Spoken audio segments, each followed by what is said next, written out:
Ok, vamos lá para a nossa série de hoje, lendo Colossenses. Vamos direto, a gente tem ceia hoje. Não vou fazer aquela introdução que eu fiz na semana passada. E o texto diz assim: sempre agradecemos a Deus, o Pai de nosso Senhor Jesus Cristo, quando oramos por vocês, pois temos ouvido falar da fé que vocês têm em Cristo Jesus e do amor que tem por todos os santos, por causa da esperança que lhes está reservada nos céus, a respeito da qual vocês ouviram por meio da palavra da verdade, o evangelho que chegou até vocês. Por todo o mundo este evangelho vai frutificando e crescendo, como também ocorre entre vocês, desde o dia em que o ouviram e entenderam a graça de Deus em toda a sua verdade. Vocês o aprenderam de Epáfras, nosso amado cooperador, fiel ministro de Cristo para conosco, que também nos falou do amor que vocês têm no Espírito. Você já teve dificuldades de agradecer por pessoas que não parecem assim tão certinhas? É mais fácil a gente agradecer, é verdade, por pessoas que aos nossos olhos são admiráveis. Agradecer por pessoas que às vezes fazem determinadas coisas e dizem: olha lá, mas, puxa, que legal. Você viu o que aquela pessoa fez? E a gente dizer para Deus: Deus, eu te agradeço pela vida daquela pessoa. Mas é difícil a gente orar por gente inacabada, né? Por gente imperfeita. É mais fácil, é mais difícil a gente agradecer. Mas essas pessoas inacabadas, imperfeitas, muitas vezes essas pessoas despertam uma certa impaciência em nós. Querem ver? A gente às vezes não tem muita paciência com gente imatura na fé. Porque parece que elas não crescem, o tempo passou e elas continuam ali naquela conduta que é incompatível com a fé cristã. E somos então às vezes levados pela impaciência. Puxa, a gente fica tenso, né? Achando que aquela pessoa já devia estar num outro nível, e continua. Muitas vezes não somos misericordiosos com pessoas que têm dificuldade para se livrar de certos vícios espirituais nocivos. Quer ver uma coisa? Às vezes a gente tem dificuldade de lidar com a tolice das pessoas. Toda essa impaciência com gente inconstante não desperta na gente gratidão, né? A gente é grato por muita coisa. A gente é grato pela nossa salvação e a gente, em Cristo, a gente agradece por isso. Quer ver? Você agradece pelas bênçãos diárias que você recebe, né? Agradecemos pelo sustento, pelo pão nosso de cada dia, pela proteção, pelo trabalho, pela família. Tudo isso é até fácil de agradecer e a gente deve saber por quê. Porque nós apreciamos essas coisas, elas têm valor para a gente. E porque algo do nosso apreço é motivo da nossa gratidão. Mas não é fácil a gente agradecer por coisas que a gente não aprecia. Eu, como cristão, às vezes tenho que lidar comigo e com os outros com a nossa inconsistência. Às vezes a gente fica tenso e nervoso para agradecer. Puxa vida, Deus, que pessoa truncada, complicada de lidar. Como eu disse para vocês aqui, ou perguntei, como é difícil para a gente lidar por vidas cristãs inacabadas, seja nos outros, seja na gente mesmo, que às vezes a gente acha que está progredindo espiritualmente, de repente, ali, alguma coisa atrasa ou trava a nossa vida, uma ansiedade, um medo, ou alguma fraqueza, seja lá como for.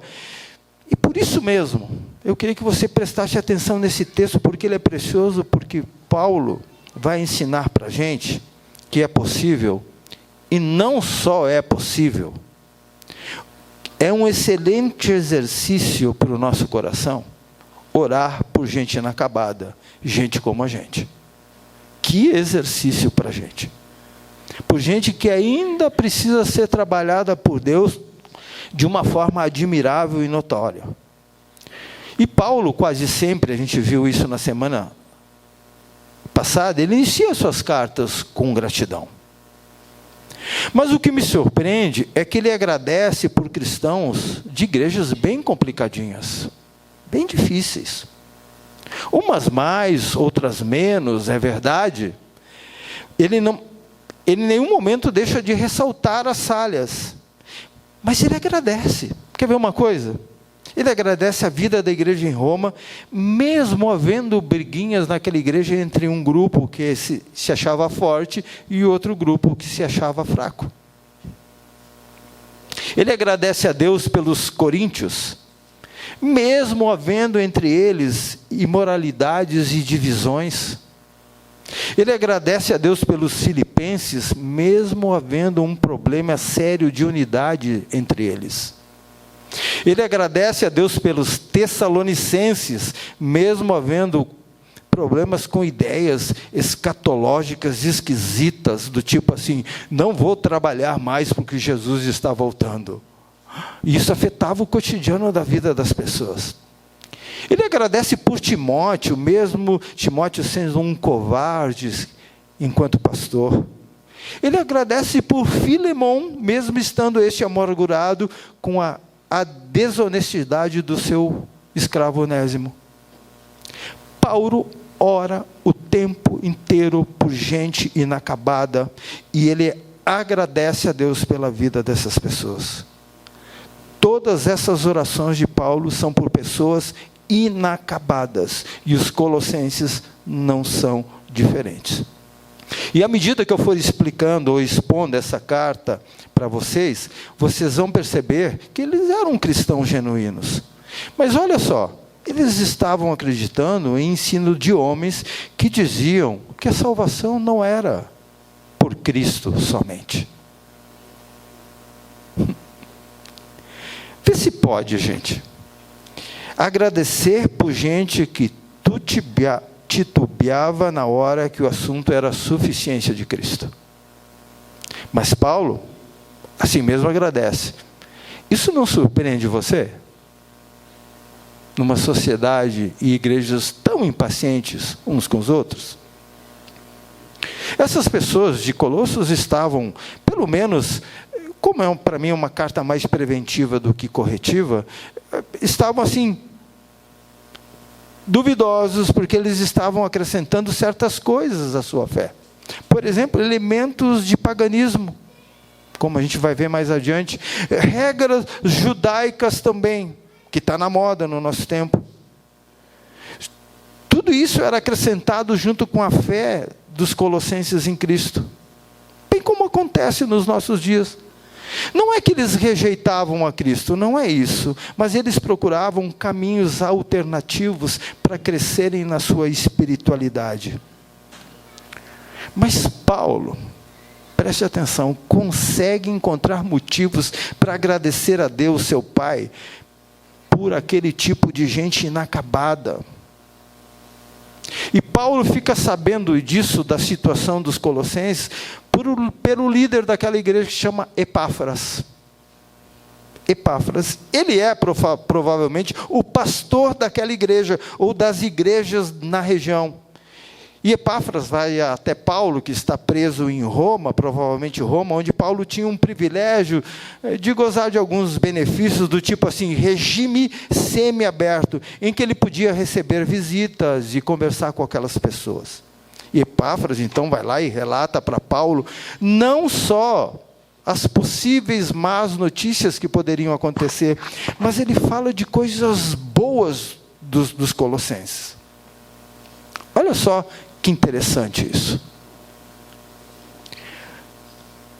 No versículo 4, que a gente leu, diz assim: pois temos ouvido falar da fé que vocês têm em Cristo Jesus e do amor que vocês têm por todos os santos. Isso quer dizer uma coisa para a gente, que Epáfras não contou só os problemas para Paulo. Ele contou que aquela igreja tinha fé e tinha amor. Olha só, como isso é importante para a gente. O próprio Epáfras é um exemplo do que Paulo vai fazer aqui. Epáfras também é capaz de enxergar virtudes nas pessoas, nos cristãos, mesmo lidando com gente imperfeita. Paulo, na sequência do texto, na próxima semana, vai interceder por essa comunidade. Mas antes dele interceder, a partir do verso 9 em diante, ele vai pedir pelo crescimento e maturidade dos colossenses, e ele vai dizer, olha, eu quero ressaltar as evidências da experiência cristã que eles estão tendo. Preste atenção, quando a gente faz parte da comunidade cristã ou do corpo de Cristo, nós precisamos nos alegrar com o progresso espiritual da vida dos outros. A gente tem que aprender isso. Porque se alegrar com o progresso dos outros é muitas vezes, para a gente perceber, às vezes é muito lento. E quando o progresso é lento, a gente não enxerga isso. Porque ninguém cresce assim, assustadoramente. Mas as pessoas vão crescendo, lentamente. É bem parecido com os nossos filhos, quando eles nascem e começam a crescer. E eles estão na fase de crescimento, e às vezes quem está perto não consegue enxergar isso. Mas imagina que, outro dia aconteceu isso com o Fê. Tinha pessoas que não o viam há algum tempo, e quando viram, disse, uau, como esse menino cresceu. E eu, para não perder a piada, disse, a gente está dando chá de taquara para ele. Mas ele cresceu. Vimos uma foto esses dias dele, há 1 ano e meio atrás, bem diferente, mais baixinho, mais gordinho. Sempre torcendo pelo Grêmio, isso não mudou. É bem parecido com crescimento espiritual. A gente não consegue enxergar o nosso crescimento de uma vez por todas, ou na vida dos... Aí Deus precisa colocar pessoas que colam na gente e dizem, nossa, como você está crescendo espiritualmente? Aliás, eu creio que é isso que está acontecendo em Colossenses por meio de Epáfras, que está abrindo a sua boca para Paulo, está enxergando isso, está conscientizando Paulo de que coisas boas estão acontecendo ali. Gente, nós precisamos de uma igreja assim também. Eu não estou falando de bajulação à toa, eu estou falando de gente que mesmo em pessoas imperfeitas, enxergam virtudes nelas. Aliás, eu vou dizer, a vida comunitária é útil para o nosso crescimento, porque ela serve para despertar em nós gratidão. É para isso que existem igrejas, que Deus usa a igreja, para despertar gratidão. E eu oro, e tenho orado por isso, para que vocês sejam despertados por Deus, para agradecer pelo que Ele tem feito na vida de irmãos e de irmãs à sua volta. Eu quero mostrar para vocês 3 motivos, porque Paulo não só agradece, ele apresenta os motivos de sua gratidão. O primeiro deles está aí, por valores fundamentais à fé cristã. Aí você vai encontrar aí essa tríade de virtudes: fé, esperança e amor, nos versos 4 e 5. Pois temos ouvido falar da fé que vocês têm em Cristo Jesus e do amor que tem por todos os santos, por causa da esperança que lhes está reservada nos céus. Essas virtudes que Paulo usa, ele usa em outras cartas também, são uma espécie de 3 virtudes cardeais que vão nortear a vida cristã. Elas são assim um resumo da vida cristã. Pastor, como é que a gente pode resumir a vida cristã? Fé, amor e esperança. E eu quero apontar para essas 3 verdades na vida dos colossenses e na nossa, porque essa carta ela chegou até nós como revelação de Deus também, e eu quero que a gente tire algumas lições, que a gente perceba como essa fé, amor e esperança que estão aqui, não são simplesmente listadas por Paulo de qualquer jeito. É interessante como ele constrói essas frases. Por exemplo, vamos começando aí pela fé em Cristo Jesus. pois temos ouvido falar da fé que vocês têm em Cristo Jesus. E fé na Bíblia pode significar duas coisas distintas. E Paulo está colocando essa ideia dentro dessa mesma palavra, ok? Fé, que a gente conhece mais, é confiança em Deus, confiança em Cristo. Eu tenho fé em Deus, eu tenho fé em Cristo como o meu Salvador, mas ela pode ser também o conteúdo da sua fé, aquilo que você crê. Quer ver uma coisa? A minha fé em Jesus Cristo me diz que Ele nasceu da Virgem Maria. Opa, começa a ter conteúdo. Morreu pelos nossos pecados, padeceu sob o poder de Pôncio Pilatos, ressurgiu ao terceiro dia. Está vendo? É o conteúdo da minha fé. Eu vou dando corpo a essa fé. E às vezes a fé é no sentido de confiança e às vezes no sentido de conteúdo. A fé dos colossenses é motivo de alegria para Paulo, porque ela não está sozinha. Ela está junto com o quê? Vamos lá? Com o quê? Amor para com todos os santos. Perceba que Paulo faz uma junção de fé e amor, e ele diz que isso é motivo de alegria para ele orar a Deus, de gratidão para ele orar. Percebe bem como Paulo une aquilo que diz um cântico, crer e observar.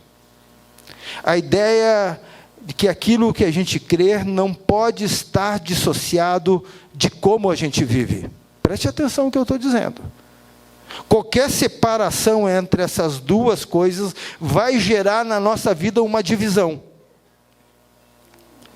E eu vou dizer para gente, para cada um de vocês, como eu tenho pensado e olhado para a minha própria vida. Eu conheço pessoas que são zelosas com aquilo que elas creem, com o conteúdo da sua fé. Mas elas têm pouco zelo na maneira como elas vivem. E tem outros que são o contrário. Sabe aquela turma que gosta, pastor, o importante é viver o Evangelho, mas creem num monte de besteira. E isso é errado, porque uma coisa não pode estar separado da outra.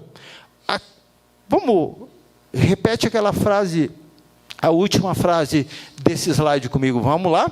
Aquilo que você crê alimenta a forma como ama, e a forma como você ama confirma aquilo que você crê. É inseparável, não tem como. Eu creio em Jesus Cristo, mas pastor, eu não suporto aquela pessoa. Sabe o que o João, ele vai falar disso? Porque quando você olha para essa realidade da nossa relação, na verdade Paulo, ele está chamando a nossa atenção para a nossa relação com Deus e para nossa relação com o próximo. Ele fala de uma relação que é vertical, e ele fala de uma que é a fé em Cristo, e ele fala de uma relação horizontal, que é o amor que nós temos com os nossos irmãos. Inclusive, olha só o que fala o Evangelho de João, como ele destaca essa inseparabilidade, e como é perigoso a gente querer viver uma fé dissociada do amor, ou um amor dissociado da fé. Ele diz, se alguém afirmar, eu amo a Deus, todos amam a Deus aqui? Agora, mas se odiar o seu irmão é mentiroso. Forte isso, né? Mas é Bíblia, né? Pois quem não ama o seu irmão a quem vê, não pode amar a Deus a quem vê.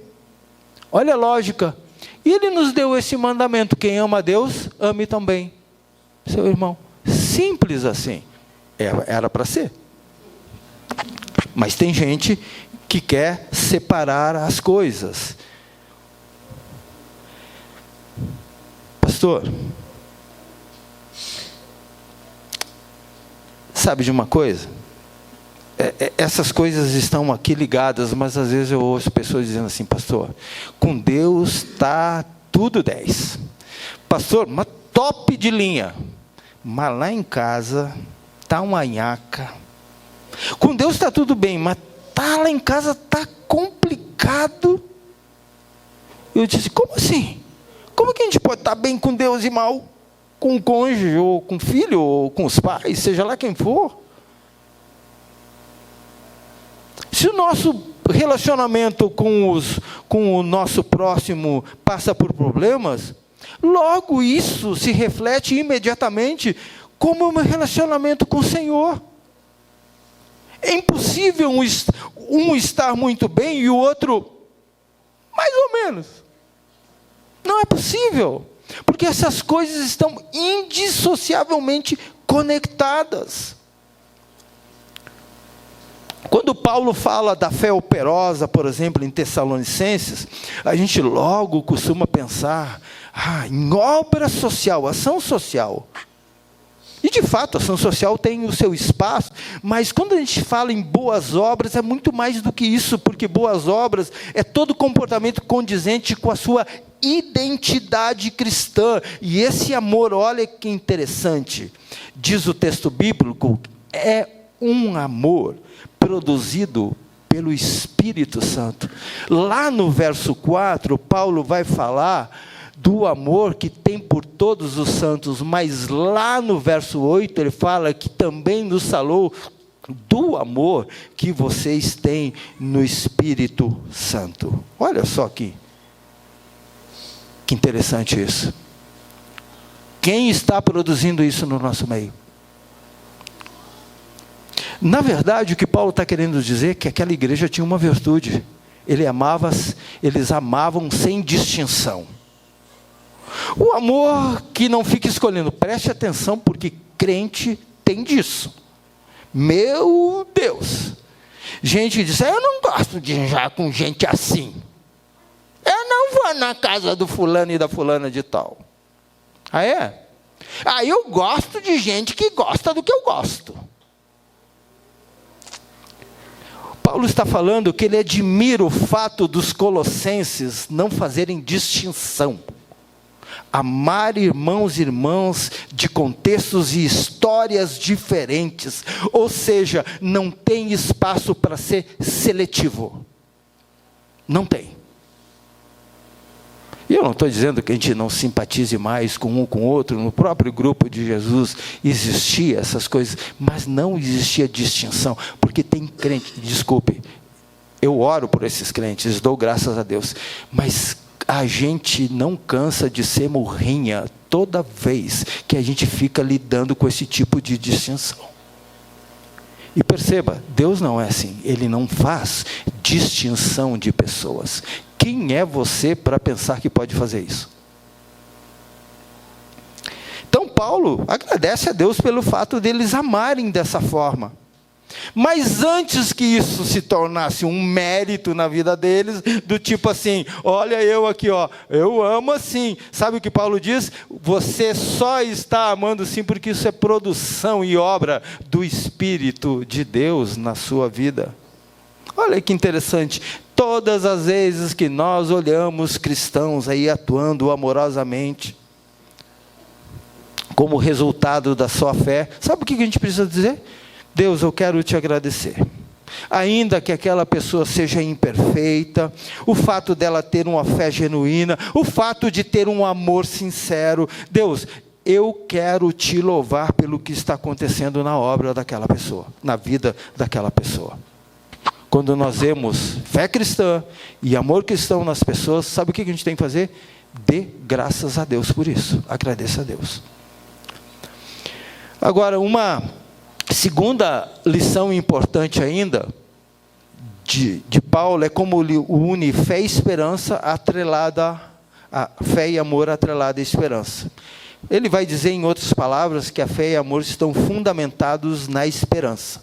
Veja o que diz o versículo 5, por causa da esperança que lhes está reservada nos céus. Olha como é interessante isso. Que a fé está ligada ao amor, e o amor de todos os cristãos acontece por causa da esperança. E esperança aqui é uma espécie de impulso para a fé e o amor. Eles não creem porque Deus demonstrava as suas maravilhas diariamente, do tipo assim, eu quero ver para crer. Não é isso. E eles não amavam o próximo porque esse amor era correspondido. Também não é isso porque seria um amor interesseiro. Eles estavam crendo e amando baseado em coisas que ainda haveriam de acontecer. Não é surpreendente isso? Que a esperança do porvir nos dá a perspectiva correta de como devemos viver. Quer ver uma coisa? Eu quero citar um texto da Bíblia para vocês, e é isso que Paulo está falando. O que guia a nossa história é os nossos olhos na eternidade. Olha como é interessante isso, né? Porque se você pensa só nessa história, e aí daqui a pouco você cansa, e daqui a pouco você se irrita com alguém, e daqui a pouco você está por aqui, sabe o que vai acontecer? Você vai começar a desistir das coisas, porque a vida vai se tornando tão pequenininha, tão diminuta, porque você perdeu a perspectiva de algo maior na sua vida. Quer ver uma coisa? Um amigo meu outro dia recebeu a filha dele, que está com 2 filhos, né? A filha mais velha dele, e ela disse: pai, eu estou muito cansado, pai, muito cansada, pai. São 2 filhos, eles estão me levando à exaustão. E o pai dela, o Ricardo, disse: não me diga, né? Eu tive 3, né? Mas ele disse assim: mas você está se sentindo assim esgotada, exaurida, e de fato criar filhos, faz isso? Mas é porque você perdeu a perspectiva maior, de que você não simplesmente está cuidando de filho para trocar fralda, para levar para a escola, para a creche, para fazer comida, dar de mamar para eles. Você está criando filhos, minha filha, porque você quer imprimir o caráter de Jesus na vida deles. Se você perder isso de vida, a rotina vai te engolir. E Paulo está dizendo a mesma coisa. É da eternidade para cá. É da eternidade para cá. Quer ver uma coisa? Paulo está falando, é o capítulo mais longo de Paulo nas cartas dele, o capítulo 15 da primeira carta aos Coríntios. E ele fala um monte de coisa, é um texto longo e às vezes difícil de costurar e de entender ele na totalidade, mas ele está falando da ressurreição de Cristo e da ressurreição do corpo. E ele lá finalizando, é o último versículo, diz: portanto, meus amados irmãos, mantenham-se firmes e que nada os abale, sejam sempre dedicados à obra do Senhor, por vocês sabem que no Senhor o trabalho de vocês não é em vão. Portanto, é uma aplicação. O que Paulo está dizendo para a gente, e para os corintianos lá? À luz da ressurreição, sirva, trabalhe. E você pergunta: pastor, mas o que uma coisa tem a ver com a outra? É porque a ressurreição é o término da obra redentora de Deus. Todas as vezes que você serve ao próximo, mesmo que você não enxergue os frutos, isso é investimento. Porque você sabe que Deus vai terminar a obra dele na vida daquela pessoa, como ele vai terminar na sua, e isso é maravilhoso. A gente sabe que investir no corpo de Cristo não é em vão, Wanderson, mesmo com dores na coluna. Por quê? Porque sempre tem retorno, sempre. Então, servir o povo de Deus, diz Paulo, lá aos Coríntios e aqui para a gente em Colossenses, que servir o povo de Deus não é um serviço infrutífero. Pode ser que a gente não veja o fruto imediatamente. Pode ser que tenha pessoas que demoram a engrenar, mas Paulo está dizendo que o trabalho no Senhor não é em vão. E isso deve ser bastante encorajador e animador para a gente. E o apóstolo Paulo, voltando ao nosso texto de Colossenses, ele vai dizer uma coisa que é impressionante, que tudo isso que acontece no nosso meio, que é a obra do Espírito, aprender a crer em Cristo, ou crer em Cristo e amar os irmãos, e ser vinculado isso e fundamentado pela nossa esperança que nos está reservada nos céus. É interessante porque na vida cristã, isso não é resultado de conquista. Preste atenção. Às vezes no nosso dia a dia, no mundo natural, a gente quer dizer assim para o filho: filho, se você passar lá na escola, não ficar em recuperação, eu te levo em tal lugar. Talvez na empresa lá o patrão diga: se vocês cumprirem as metas que a gente estabeleceu, tem viagem para a família toda. Para aquele que atingir, tem prêmio. E aí você se esforça para conquistar e chegar naquele momento derradeiro e receber o prêmio. Mas na vida cristã isso não é assim, não é conquista. Na verdade é resultado da conquista de Cristo. Na verdade, o que nos impulsiona, preste atenção, o que nos impulsiona, não é o que nós vamos ganhar no sentido de conquista. Na verdade, o que nos impulsiona é o que nós vamos herdar.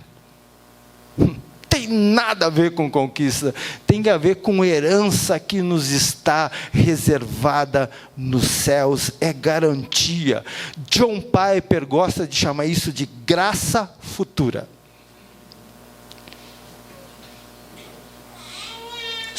Nós somos impulsionados por saber que no futuro teremos mais graça, além do que já recebemos. Uau!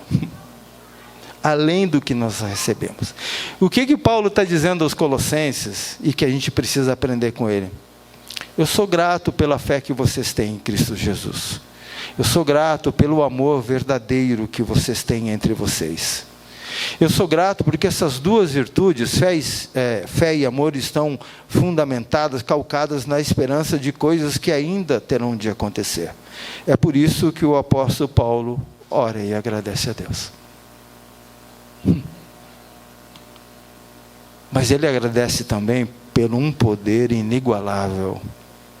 O seguinte motivo era pelo que o poder do Evangelho estava produzindo na vida daquela comunidade. Eu vou repetir: o poder do Evangelho. Não era o dedo do líder Epáfras, não era as cartas do apóstolo Paulo, era o poder do Evangelho. E ele vai dizer assim: se no primeiro momento eu quero agradecer a Deus pela fé, o amor e a esperança de vocês, agora eu quero agradecer pelo que o Evangelho está produzindo na vida de vocês. E ele vai dizer assim: por causa da esperança que ele está reservada nos céus, a respeito do qual vocês ouviram, por meio da palavra da verdade, o Evangelho que chegou até vocês. O que Paulo está ensinando é que a vida cristã, o fruto da vida cristã, está sendo produzido pela proclamação da palavra de Deus no meio de uma igreja. É o poder do Evangelho. Quando ele olha para os Colossenses e diz: vocês estão indo bem, mas eu sei qual é o poder que está atuando na vida de cada um de vocês. E olha só que mais na frente ele vai entender que os colossenses estão cometendo os seus erros. Eles não tinham do que se orgulhar, mas Paulo se orgulhava. Sabe do quê? Do poder do Evangelho. O Senhor estava trabalhando na vida daquela comunidade através do poder do Evangelho. Mas é interessante, o Evangelho não estava apenas crescendo entre eles. A Bíblia vai dizer aqui para a gente que o Evangelho estava frutificando também em todo o mundo. Olha só que legal isso, gente. O Evangelho não é só o Evangelho para os de fora, o Evangelho também é o Evangelho para os de dentro. E Paulo está dizendo, ele é poder para atuar na vida daqueles que creem, e ele é o poder de Deus para atuar na vida daqueles que virão a crer. Olha só, que coisa bonita, porque Paulo está mostrando para a gente aqui que é um poder transformador do Evangelho que tem essa característica que eu coloquei aí de universalidade. Olha só, não é só em Colossos, é em todo o Império Romano. Esse Evangelho estava produzindo frutos. Aliás, isso levou os teólogos a desenvolver uma doutrina que quer dizer que a igreja é resultado desse evangelho que é universal. Essa doutrina se chama a doutrina da catolicidade. Ah, pastor, agora a gente é igreja católica? Não, mas catolicismo quer dizer universal. Ele é para todos. E é interessante porque o apóstolo Paulo, ele vai nos ajudar a entender que essa universalidade da igreja, ela não está restrita a um povo. Nós lemos no início, gente, todo povo, língua e nação. Ela não está restrita a uma cidade, ela não está restrita a uma nação, apenas a um povo, a um grupo. E Paulo, a gente vai aprender que essa universalidade, ela é geográfica, ela não tem limites geográficos. Mas ele vai dizer também que essa universalidade, ela também é antropológica. O que Paulo quer dizer com isso? Que por meio do evangelho, Deus atinge todos os grupos sociais. A igreja é o lugar mais plural que existe. Se tem um lugar que tem gente que não combina, é aqui. É verdade, né? Cara, eu estou pregando para um gremista. Para flamenguistas. Para colorados, se encher uma Kombi é muito. Mas gente de toda classe social. Se tem um lugar em que há muita pluralidade, é na igreja. Porque Deus faz questão de mostrar que o poder do evangelho, a universalidade do poder do evangelho, é para toda raça, povo, tribo, línguas e nações. Mas é interessante porque ela é uma catolicidade, uma universalidade cronológica, porque ela está ligada ao passado, ela está ligada ao presente e ela está ligada ao futuro. Por todos os séculos o evangelho tem atuado e dado o seu fruto. Esse é o poder do evangelho que o Paulo fala. Ele não está alcançando apenas vocês, mas gente de toda parte. E sabe de uma coisa, Colossenses? Sabe de uma coisa, IPB de Caçador? Eu sou grato a Deus pelo poder desse evangelho. E na verdade, sabe o que o apóstolo Paulo está fazendo aqui? Ele está preparando os colossenses para um contraste com os falsos mestres. Lá adiante. Porque esses falsos mestres tinham uma visão elitista da espiritualidade. Eles diziam que uns poucos, apenas alguns poucos, tinham um conhecimento especial de Deus. E eles diziam, vocês têm que aprender com a gente. Senão você não vai conseguir o pleroma de Deus, o conhecimento pleno de Deus. Cara, isso aí tem cara de seita. Não tem? Cara de seita. Como se fosse uma espiritualidade secreta, onde o guru daquela seita tem a chave de iniciação que vai abrir os olhos e o coração para que as pessoas cresçam em Deus. E Paulo vai dizer, não, o evangelho não é secreto, o evangelho é para todos, para todas as classes sociais, para todo tipo de gente. Se entrasse uma pessoa nova aqui na igreja hoje, e talvez se você tivesse uma má compreensão do evangelho, talvez você dissesse, pastor, muda a pregação, vai mais evangelístico por entrar uma pessoa nova, a gente quer. Não.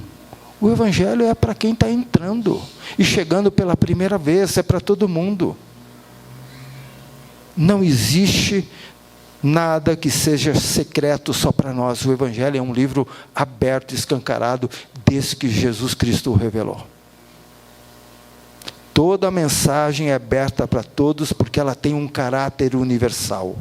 Ela alcança pessoas de todas as regiões, de todos os grupos sociais e de todos os tempos. Saiba de uma coisa, o evangelho não é elitista e exclusivista, como ensinavam os falsos mestres. E eu penso que isso é uma palavra esperançosa para a gente. Porque quando nós olhamos para o nosso país, para as mídias sociais, tanta coisa a gente vê aí. Por exemplo, as diferentes propostas políticas são motivos de divisão. As diferentes sugestões de medidas sociais no nosso país são motivos de divisão. Até a ciência se divide hoje em dia. Perceba que no nosso país quase nada serve para unir as pessoas. Nós vivemos num país fragmentado, dividido pela economia, pela política, pelas questões sociais, pela religião. E nós temos o privilégio de algo que nos une. Esse amor para com todos os santos, essa fé em Jesus Cristo, produzida pelo Evangelho que se espalha por todo o mundo, nos entrelaça. E quando eu falo disso para vocês, é porque para mim é encorajador isso. Porque isso significa que nós participamos de uma obra muito maior do que a gente. Eu quero que você saia aqui com um senso de missão, de grandeza. De grandeza, não de orgulho, de grandeza, de valorização do que o Evangelho pode fazer nessa cidade, lá no seu bairro, lá na sua vizinhança, com seus colegas, com seus amigos, lá na universidade. Preste atenção. Você não está trabalhando, não está estudando, não está se relacionando com as pessoas como se isso fosse um fim em si mesmo. É porque o Evangelho quer alcançar as pessoas e você precisa ser, como eu disse no início, presença de Deus ali.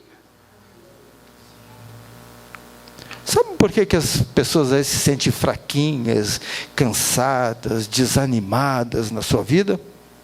Como eu disse para vocês, o Ricardo disse para a filha Luísa dele, a filha Luísa, que é a filha dele.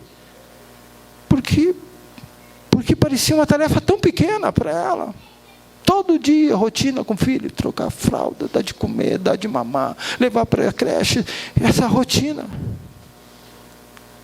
Agora, coloque as pessoas numa missão grandiosa, e você vai perceber que elas ganham ânimo, que elas despertam todo dia para algo maravilhoso, grandioso, nobre, superior.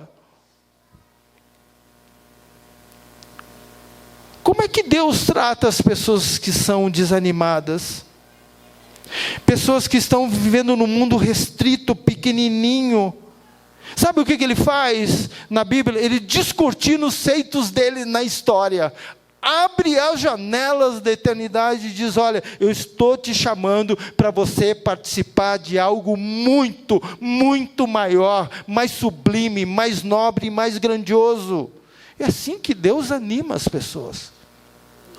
E Paulo diz: eu fico feliz pelo Evangelho que transformou vocês, mas não foi só vocês. O Evangelho está mexendo, na verdade, com o mundo inteiro. Isso aqui eu já falei. Agora, olha só como é bonito isso no verso 6. Porque Paulo vai usar duas expressões que são usadas no primeiro capítulo da Bíblia que a gente leu no início da liturgia. Quando ele fala que o Evangelho produz fruto e cresce, alguns estudiosos afirmam que Paulo está ecoando uma ordem que ele deu ao primeiro casal lá em Gênesis 1, versículo 28. Sede fecundos e multiplicai-vos. A ideia de ser fecundo é frutificar, e a ideia de multiplicar é de crescer. Paulo utiliza esses dois termos fazendo aqui um paralelo. E que paralelo é esse? Deus deu a ordem para o homem, para que o homem se multiplicasse, enchesse a terra com vários espelhos da imagem de Deus. Mas daí veio o pecado e estragou tudo. Então um outro homem entrou na história para tornar o mandato de Deus realizado. Paulo está dizendo que Deus não é frustrado no seu plano de ver a imagem dele frutificar e crescer. Só que isso agora é feito através da fé em Cristo Jesus. O que significa frutificar e crescer? Significa que o Evangelho está produzindo isso. Se no passado o primeiro Adão não conseguiu espalhar a imagem de Deus ao redor do mundo, o segundo Adão faz questão de fazer acontecer isso. Ele faz que a sua imagem seja frutificada e espalhada na vida dos cristãos de uma igreja local, mas também em todo o mundo. O apóstolo Paulo não está falando só de fruto e crescimento, no sentido de mais pessoas virem ao conhecimento redentor de Jesus. Ele está falando também desse fruto e crescimento de quem já é cristão.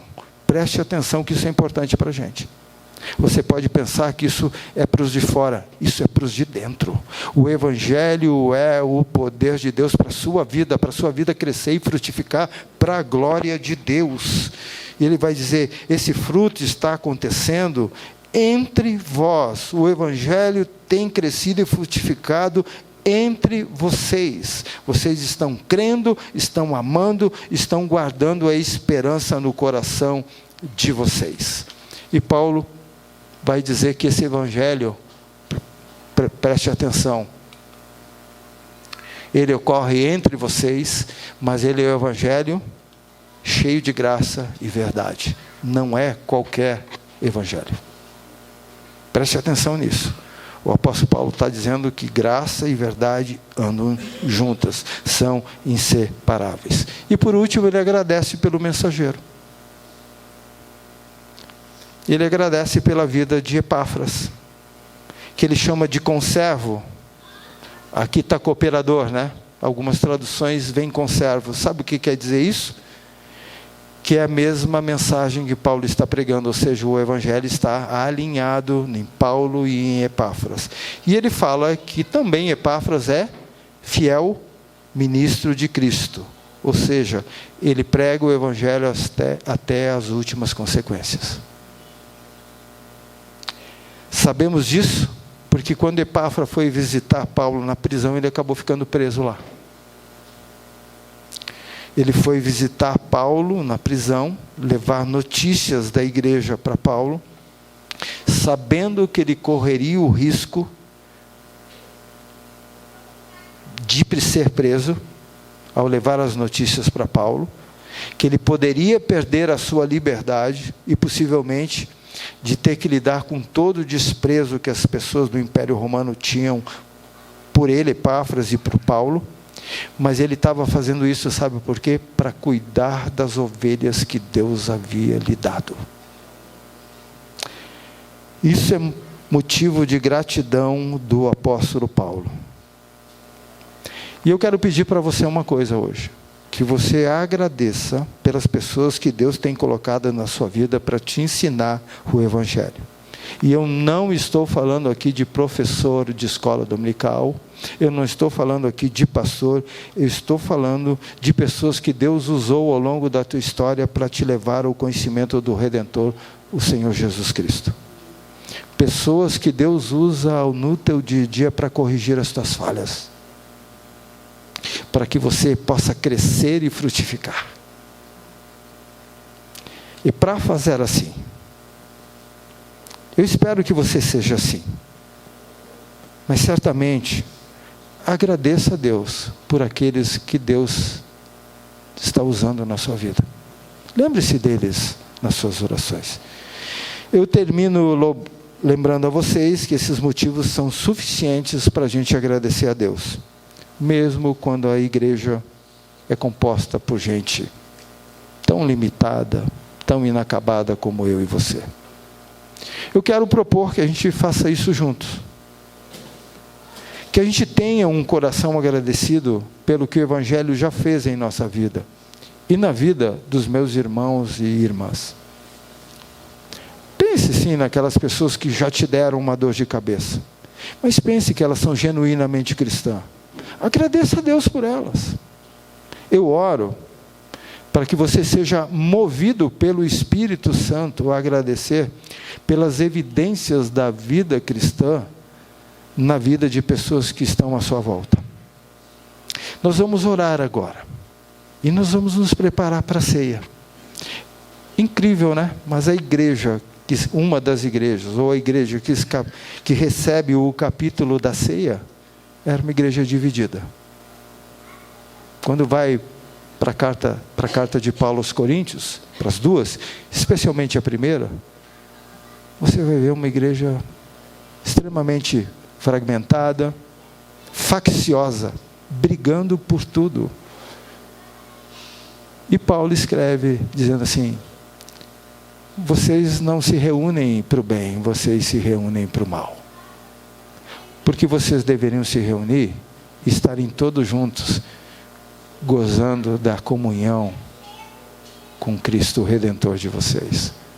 E vocês deveriam agradecer pela vida uns dos outros, mas vocês estão sabotando a vida uns dos outros. Engraçado que a ceia é o lugar da comunhão, é o lugar da aceitação. Da mesma forma que eu e você fomos aceitos e recebidos em Cristo, a gente vai para o irmão, para a irmã, com todos os seus erros e fragilidades e problemas. A gente vai dizer, em nome de Jesus, hoje eu quero te dizer, meu irmão, minha irmã, que eu estou orando por você e agradecendo pela sua vida. Prepare-se para a ceia. Prepare-se. A ceia é um momento de permanência na aliança de quem já entrou nessa aliança com Deus. Celebre isso. Celebre o que Deus está fazendo na sua vida e na vida daqueles à sua volta. Feche seus olhos. Tem um tempo de oração agora. Só você e Deus. Porque a Bíblia vai dizer: examine-se, pois, o homem a si mesmo, e depois coma do pão e beba do cálice. E que a gente faça isso anunciando a morte de Jesus, porque foi a morte dele que nos reconciliou com Deus e uns com os outros. E façamos isso até que ele volte, mas façamos isso com o coração grato.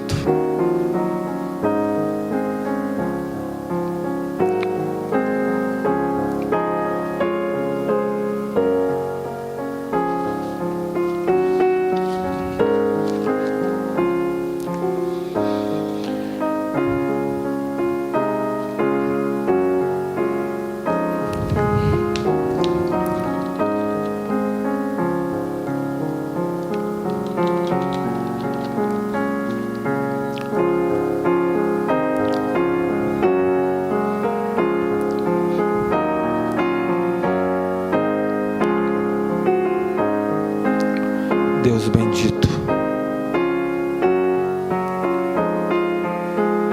obrigado pela tua palavra, Senhor. Como ela é alento, como ela nos encoraja, como ela nos exorta e anima, como ela nos corrige, mas como ela nos dá uma perspectiva muito maior do que vidas que simplesmente se desgastam no dia a dia por algo que se esvai, que com o tempo some. Mas nós não somos um povo que está trabalhando por coisas que perecem.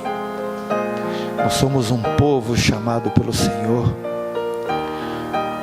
para trabalhar na obra do Senhor, sermos súditos do teu reino, de gente que está anunciando a eternidade na vida de pessoas que estão presas a um processo histórico, muitas vezes de pecado, e que as adoece. E nós somos gente que é chamada pela tua graça, pela graça de Cristo, a crer e a viver em amor uns com os outros, e anunciar isso que o Senhor fez na nossa vida, anunciar a tua grandeza, anunciar que tudo aquilo que fazemos domingo após domingo, dia após dia, não é em vão. Nós não estamos trabalhando para a construção de reinos humanos. Nós estamos nos desfazendo de castelos humanos para participarmos de um reino que não perece e não termina. Assim como a tua palavra, que é eterna.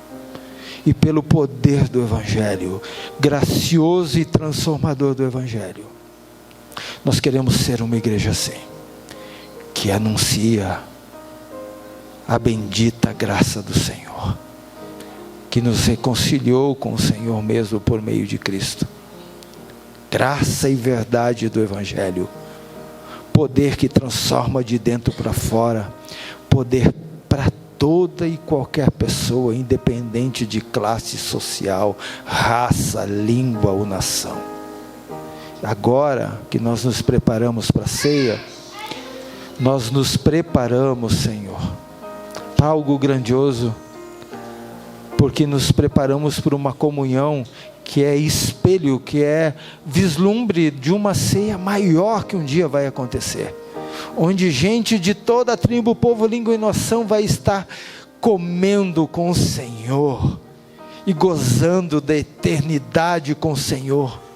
Mas enquanto isso não acontece, nós já estamos celebrando aquilo que vai acontecer, e essa é a nossa esperança. Por isso trabalha no nosso coração, nos dá uma visão ampliada do que o Senhor está fazendo aqui e agora, mas nos dá uma visão, como Paulo disse, busquem as coisas que são do alto.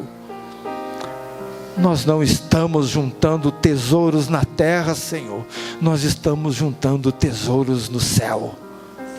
Então que a ceia abra os nossos olhos, como fez com os olhos daqueles dois no caminho de Emaús. Abre o entendimento, amplia a nossa visão de quem nós somos e o que estamos fazendo para a glória grandiosa do Senhor. Faz assim, te pedimos em Jesus. Amém.